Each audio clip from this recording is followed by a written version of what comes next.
10 for 10 for the week ending October 25, 2025, the last Saturday in October. And a quick 10-minute wrap-up of the week's compliance news. Well, this is the podcast for you, 10 for 10, where Tom Fox, the voice of compliance, wraps up 10 top compliance stories which occurred over the past week. If you don't know, Tom has a daily news podcast, appropriately called the Daily Compliance News, and 10 for 10 wraps up the week.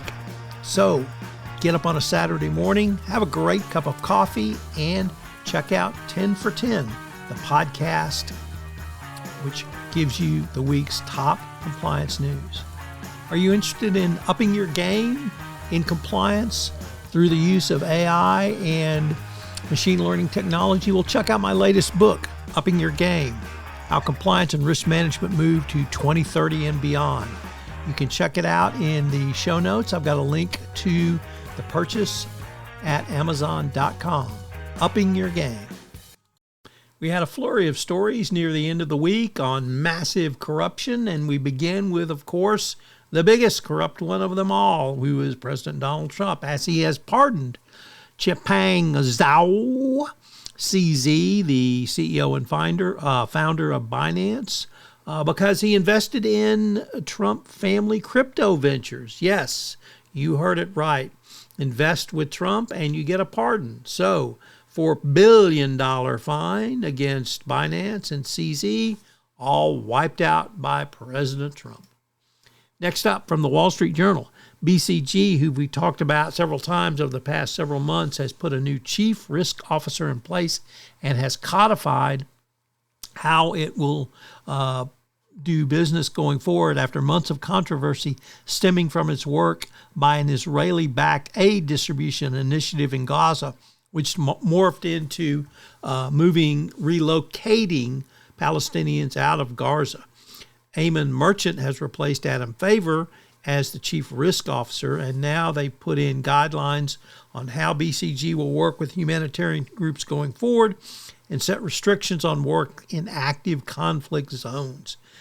The firm is also working to reinforce its evaluation and approval process for social impact work. This has been a huge disaster for BCG, both internally and externally. Next up, from the Financial Times, former Citibank relationship manager Wang Qiming was sentenced to 2 years in jail after pleading guilty on Thursday in connection with helping a Chinese gang launder money into Singapore in one of the city-state's biggest financial services. He had been an employee of Citibank for only 8 months and admitted to forging documents in an attempt to trick Citi's compliance staff over the source of the funds. He was the first financial services professional to be convicted of forgery over his involvement in the scheme. We had just a flurry of reports, and I picked ESPN for the lead story about a massive gambling and betting scandal involving NBA players and a head coach. Head coach Chauncey Billups, Miami Heat guard Terry Rozier, and Cleveland Cavaliers player and assistant coach Damon James were all arrested as a part of a wide-ranging investigation into illegal sports betting and rigged poker games. This is just an unbelievable disaster for the NBA. Chauncey Billups is a beloved figure within the league. He is a NBA Finals MVP. He is in the NBA Hall of Fame. And unfortunately now he's been accused of a felony. Elon Musk, as reported by Bloomberg, hijacked Tesla earning calls to plead or beg for the shareholders to approve his $1 trillion pay package. Remember when $1 billion was enough? Well, apparently not anymore. Next, we have 3 stories from the Wall Street Journal. The first one is the French bank BNP Paribas shares plummet after a verdict over the bank's role in Sudan. A jury found the lender liable to pay $20 million plus in civil damages to 3 Sudanese plaintiffs in a class action lawsuit. The French bank lost the case linked to its alleged role in giving the Sudanese government access to international money markets during the Darfur genocide roughly 2 decades ago. The case was in federal district court in New York. Next up, how China took over the world's rare earth industries. When China tightened restrictions on rare earth exports this week, it stunned the White House, but it was a reminder of Beijing's control over an industry vital to the world's economy. It was a domination making in the decades, but since the 90s, China has used aggressive tactics to build up and maintain its lock over rare earth minerals, which are essential to making magnets needed for cars, wind turbines, jet fighters, and other products. Next up, our final of the trilogy of stories from the Wall Street Journal for this week is the Trump administration's decision to attack the shipping industry for trying to do something about carbon footprint goes on as the UN-backed plan to decarbonize the shipping industry was put on ice after fierce opposition from the Trump administration. The Trump administration continues to believe that pollution is the way we should go forward. Maybe they are investing in carbon credits. But the U.S. threatened countries that endorse the International Maritime Organization's net zero plan with retaliatory measures, including sanctions on officials, visa restrictions, port fees, and blocking vessels from American ports. In an earlier story, we talked about BCG. Well, I wanted to spend a little bit more time on their new risk officer, Eamon Merchant, who's been given executive responsibility for risk management and compliance.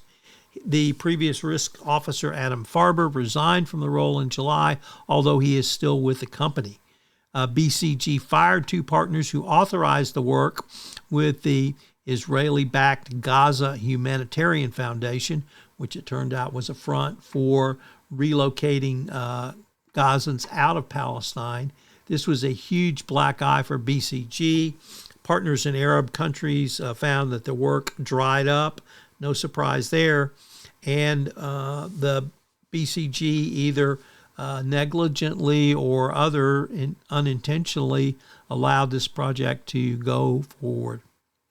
And the final story comes to us from Reuters, which reports that the top U.S. finance watchdog agency on Thursday, the CFPB, terminated a 2023 enforcement case against Citibank's lending arm. The CFPB had penalized the banking giant for alleged discrimination against Armenian Americans in California.